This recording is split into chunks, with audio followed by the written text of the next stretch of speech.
नमस्कार, लोकसंदेश न्यूज मध्ये आपलं स्वागत आहे। मी अश्विनी। चला तर पाहूयाच्या टॉप 10 हेडलाइन्स। ऑपरेशन सिंदूर थांबलेलं नाही, चालूच आहे। वायुदलानं केलं स्पष्ट, ऑपरेशन सिंदूर अंतर्गत होणाऱ्या कारवाईचं अधिकृत अपडेट मिळणार, अफवांवर विश्वास ठेवू नका।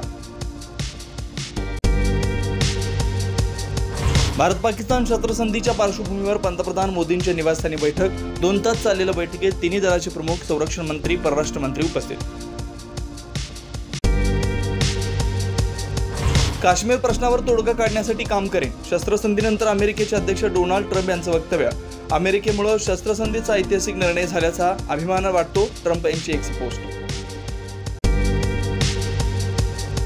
संसदेचं विशेष अधिवेशन बोलवा, राहुल गांधी आणि मल्लिकार्जुन खरगेंचा पंतप्रधान मोदींना पत्र। पहलगाम हल्ला, ऑपरेशन सिंदूर आणि अमेरिकेकडे शस्त्रसंधीची घोषणा यावर चर्चा करायची असा पत्रामध्ये उल्लेख।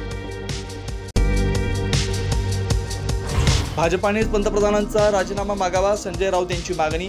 शस्त्रसंधीची घोषणा करणारे ट्रम्प कोण, असा सवाल देशाला पडलेल्या प्रश्नांची उत्तर द्यायला सर्वपक्षीय बैठक बोलावण्याची मागणी। शस्त्रसंधीनंतर जम्मू काश्मीरसह अमृतसर, जैसलमेर मधल्या बाजारपेठा खुल्या, जनजीवन हळूहळू पूर्वपदावर, तर पाकिस्तान विरोधात नागरिकांमध्ये मात्र तीव्र संताप।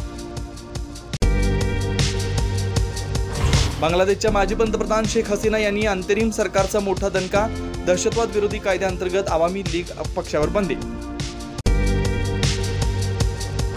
राष्ट्रीय शिक्षण धोरणाची राज्यांवर सक्ती करता येणार नाही, सुप्रीम कोर्टाचा निर्वाळा। हिंदी शिकायचं असेल तर दिल्लीत शिका, याचिकाकर्त्यांना ठणकावलं।